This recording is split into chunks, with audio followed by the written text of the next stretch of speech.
반짝이는 눈빛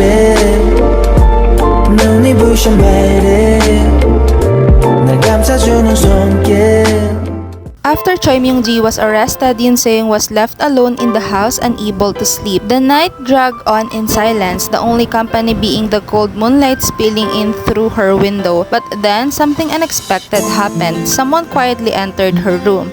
Startled, Se-young sat up and asked who it was. The figure approaching through the darkness was none other than Secretary Jang, the longtime secretary of Shin Yeo-jin. Her sudden appearance brought with it a heavy, chilling air. Se-young, still confused and overwhelmed, could only manage to whisper the secretary's name and ask what she was doing there. Secretary Jang, cold and composed, closed the door behind her and took a seat in front of Se-young's desk. A deep sigh escaped her lips before she finally spoke, her voice steady but full of emotion. She revealed a long-buried truth. Choi Myung-ji had stolen her husband's company. Behind Shin Yeo-jin's mask as a business hunter was the real mastermind, Se-young's mother. Years ago, Secretary Jang's husband had tried to protect his company from ruin. He was attacked, and though he survived for a time in the hospital, he eventually passed away. Just like what had happened to Yoo-jin, from that moment, Secretary Jang vowed revenge. She became Shin Yeo-jin's secretary and waited patiently for the right moment to expose the truth. As the weight of her words sank in, Se-young's face turned pale. Secretary Jang stared into her eyes and said she had waited a long time for this day. Overwhelmed with guilt and sorrow, Se-young bowed her head and begged for forgiveness. But Secretary Jang was unmoved. "Give me everything you have," she demanded. "Then I'll give you one last chance." Se-young obeyed. She ran to her mother's room and took out an envelope, stamp, and old bank book,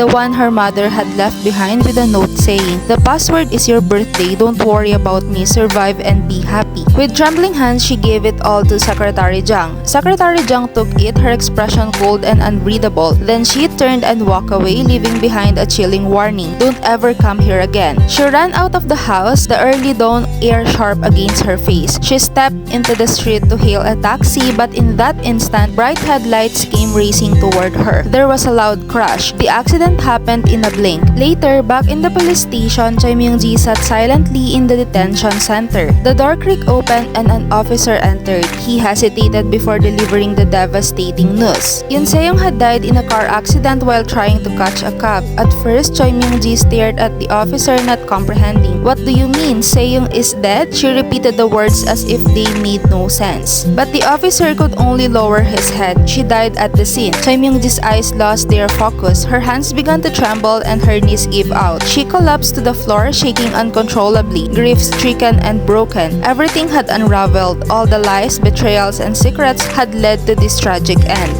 'Cause you are beautiful.